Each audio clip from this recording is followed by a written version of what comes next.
Hello friends, welcome. तो आज के ट्यूटोरियल में हम देख रहे हैं कि किस तरह हम किसी भी एलिमेंट को फाइंड कर सकते हैं क्लास को यूज़ करते हुए CSS सिलेक्टर के साथ।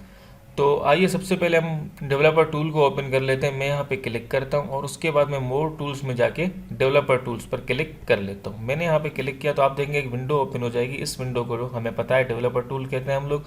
और यहाँ पे क्लिक करते हुए, इस HTML पे क्लिक करते हुए मैं क्या कर सकता हूँ, अगर कंट्रोल F को प्रेस करूँगा, मैंने कहा कंट्रोल+F को प्रेस किया तो आप देखेंगे ये इस तरह एक बार ओपन हो जाएगी जिस तरह फाइंड बाय स्ट्रिंग सिलेक्टर और एक्सपाथ वगैरह लिखा होगा।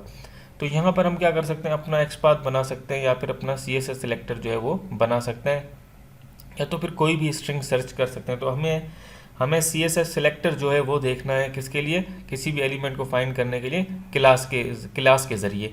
तो आइए देखते हैं। तो हम सबसे पहले क्या कर लेते हैं कि हम ये अपना इंस्पेक्टर टूल जो है इसको उठाते हैं, यहाँ से इसको पकड़े और इस टेक्स्ट एरिया को इंस्पेक्ट कर लेते हैं। मैंने इसको टेक्स्ट किया तो आप प्रेस किया तो आप देखेंगे ये टेक्स्ट एरिया यहाँ पे होवर होके आ गया। अगर मैं इस HTML पे माउस अपने कर्सर को होवर भी करता हूँ तो आप देख सकते हैं कि ये बता रहा है कि ये इस टेक्स्ट एरिया का ही पाथ है। ठीक है, तो आइए अब एक बना लेते हैं अपना एक CSS सिलेक्टर इस टेक्स्ट एरिया के लिए। क्योंकि ये टेक्स्ट एरिया जो है वो एक एलिमेंट ही है, तो इसके लिए हम एक CSS सिलेक्टर बनाते हैं और वो बनाते हैं क्लास को, इसकी क्लास को यूज़ करते हैं। आप देख सकते हैं इसकी एक क्लास भी मौजूद है यहाँ पे, हम इसको यूज़ करेंगे। तो सबसे पहले हम इसे कॉपी कर लेते हैं। मैं इसको कम्प्लीटली कॉपी कर लेता हूँ। तो मैंने इसको यहाँ पे कॉपी किया और उसके बाद हम यहाँ पे आके क्या कर लें, क्योंकि ये टेक्स्ट, एक तो तरीका ये है, आप CSS के साथ एक इस तरह भी कर सकते हैं कि आप लिख सकते हैं टेक्स्ट एरिया। ठीक है, मैंने कह दिया टेक्स्ट एरिया। ठीक है, और उसके बाद आप यहाँ पे पास कर सकते हैं like class equal to this. ठीक है, तो इस तरह हम क्या कर सकते हैं, अपनी इसको फाइंड कर सकते हैं टेक्स्ट एरिया जिसकी क्लास ये है। तो आप देखें ये यूनिक जो है वो हमारे पास आउटपुट आ रहा है 1 of 1। ठीक है, तो एक तो हम इस तरह भी अपनी इसको यूज़ कर सकते हैं। ये हमने CSS सिलेक्टर को यूज़ करते हुए बनाया है। इस तरह हम जब कभी एलिमेंट अपना पाथ बनाते हैं तो ये CSS सिलेक्टर ही कहलाता है। तो इसको हम एक और तरह से भी लिख सकते हैं, एक और तरह से भी टाइप कर सकते हैं CSS सिलेक्टर के अंदर। वो ये है कि आपने ये तो इस तरह तो बनाया ही बनाया, लेकिन अगर आप इसके अलावा दूसरा जो वे है वो ये होता है कि आप क्या कर सकते हैं, आप इसको हटा के, यहाँ पहले मैं इस वैल्यू को कॉपी कर लेता हूँ, आप अपना इसको कॉपी कर लेता हूँ और उसके बाद आप क्या कर सकते हैं, यहाँ पे इसको रिमूव करके यहाँ पे क्या कर सकते हैं, यहाँ टेक्स्ट एरिया के साथ डायरेक्टली क्लास के लिए, जिस तरह हमने लास्ट ट्यूटोरियल के अंदर देखा था कि हम आईडी के साथ हैशटैग यूज़ कर सकते हैं, इसी तरह हम क्लास के साथ डॉट भी यूज़ कर सकते हैं। तो मैंने टेक्स्ट एरिया डॉट किया और टेक्स्ट एरिया डॉट के बाद मैं देता हूँ अपनी क्लास का नाम, जो कि क्या है, ये है। तो इसने, अब आप देखें तो ये दो मतलब जो है वो आउटपुट दे रहा है हमें। एक क्योंकि टेक्स्ट एरिया डॉट ये क्या ये एक स्टाइलिंग टैग के अंदर ये उसी टेक्स्ट एरिया का स्टाइल यहाँ पे है कि इसकी टेक्स्ट एरिया का स्टाइल कौन सा, ये एक CSS है इसकी। और अगर मैं इसको दोबारा एंटर करता हूँ तो ये उसी टेक्स्ट एरिया पे हमें लेके जाएगा जो कि हमारा एलिमेंट है। तो आप देख सकते हैं ये यहाँ आ गया। तो ये इसकी टेक्स्ट एरिया का जो इससे ऊपर जो था वो इसका स्टाइल था, इस जगह जो कि इसी की स्टाइलिंग जो है वो इस एलिमेंट की स्टाइलिंग डिफाइन करता है, क्योंकि आपको पता है CSS स्टाइलिंग के लिए यूज़ होती है। तो ये इसकी स्टाइलिंग को डिफाइन करता है। ये पूरा जो ब्लॉक ऑफ अपना HTML जो लिख के अपना CSS का स्टाइल्स जो यूज़ किए हुए, ये इसलिए यूज़ किए हुए ताकि इसी टेक्स्ट एरिया को स्टाइल दे सकें। और ये जो है हमारा वो है हमारा एलिमेंट है जो सेकंड नंबर पे, जब अभी जिसको होवर कर रहे हैं हम, अभी सेकंड आउटपुट जो है हमारा। तो इसके लिए अगर हमें यूनिक आइडेंटिफाई करना है आगे इसके साथ भी हम चाहें तो ओल्ड जो पहले मैंने इससे पहले जो मैंने आपको सिखाया ब्रैकेट्स के अंदर जो हम यूज़ कर सकते हैं, हम वो भी यूज़ कर सकते हैं, उससे हमें बिल्कुल यूनिक मिलेगा।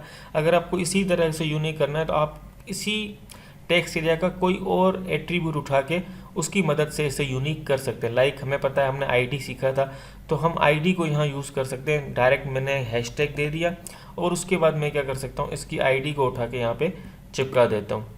तो मैंने इसकी आईडी को उठाया और यहाँ पे चिपका दिया। तो आप देखें अब ये यूनिक हो गया। क्यों? अब हमने इसको ये बता दिया कि भाई ऐसी टेक्स्ट एरिया लाओ जिसकी क्लास डॉट के साथ, हमने क्या बताया, डॉट के साथ हमने ये बताया, डॉट मतलब क्लास, जिसकी क्लास ये हो एंड हैशटैग के साथ हमने बताया उसी टेक्स्ट एरिया की जो आईडी हो ना वो ये हो। तो हमारे पास एक ही टेक्स्ट एरिया जिसकी क्लास भी यही है और उसकी आईडी भी यही है। तो इस तरह करके हम क्या कर सकते हैं, CSS सेलेक्टर को यूज़ कर सकते हैं। आप ज़रूरी नहीं इसको यूनिक करने के लिए सिर्फ आईडी हैशटैग के साथ ही यूज़ कर सकें। आप कोई और सा हैशटैग के साथ तो हम आईडी यूज़ कर सकते हैं, आप कोई और सा एट्रीब्यूट भी यूज़ कर सकते हैं। जिस तरह ये नेम है आप इसको भी यूज़ कर सकते हैं। आप ऐसा कर सकते हैं कि आप इसे बजाय हैशटैग के आप इसे ये बता सकते हैं कि आप इसे बता सकते हैं कि जैसे आपने यहाँ ब्रैकेट्स दे दी और उसके बाद आपने कह दिया नेम, ठीक है। अब इसके पास नेम भी है और नेम हमें पता है इसके पास क्या है, नेम है इसके पास क्यू। तो अगर मैं इसको पूरी को कॉपी कर लूँ यहाँ से, अगर मैं इसको कॉपी कर लूँ तो हम ऐसा भी कर सकते हैं, हम इसको यूनिक बना सकते हैं अगर ज़रूरत हो। तो मैंने इसको कह दिया नेम इक्वल टू क्यू। ये देखें अभी भी ये किसी और एट्रीब्यूट के साथ भी ये यूनिक बन गया। तो इसी तरह सिनेरियोज तो बहुत सारे हैं, आप इसकी प्रैक्टिस करें, आप जीनियस बन जाएंगे एक्सपाथ बनाने में, CSS सेलेक्टर बनाने में।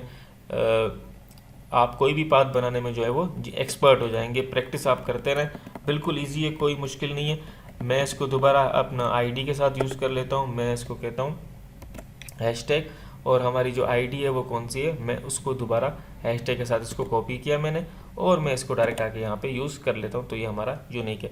तो इस तरह करें, या फिर आप आईडी के साथ करें, या तो फिर किसी अगर आईडी अवेलेबल ना हो एक लेट सपोज, तो आप किसी और एट्रीब्यूट को भी यूज़ कर सकते हैं जिस तरह मैंने नेम को यूज़ करते हुए किया था। तो CSS सेलेक्टर के अंदर जो है हमारे पास वो नेम और आईडी ही होते हैं जिन्हें हम इस तरह यूज़ कर सकते हैं। बाकी अगर हम किसी और को यूज़ करें तो हमें वो ब्रैकेट्स के अंदर मेंशन करना पड़ता है। डॉट और हैशटैग हमारे पास, सिर्फ डॉट हमारे पास क्लास के लिए होता है और हैशटैग जो है वो हमारे पास आईडी के लिए ही होता है। फिर हम आज के लिए मैं समझता हूँ इतना काफ़ी। फिर हम नेक्स्ट ट्यूटोरियल में मिलते हैं किसी नए टॉपिक के साथ। और आप इस चैनल को सब्सक्राइब करें, वीडियोस को लाइक करें और इसे कोई सवाल हो अगर आपका तो आप कमेंट सेक्शन के अंदर मुझसे पूछें। Thank you.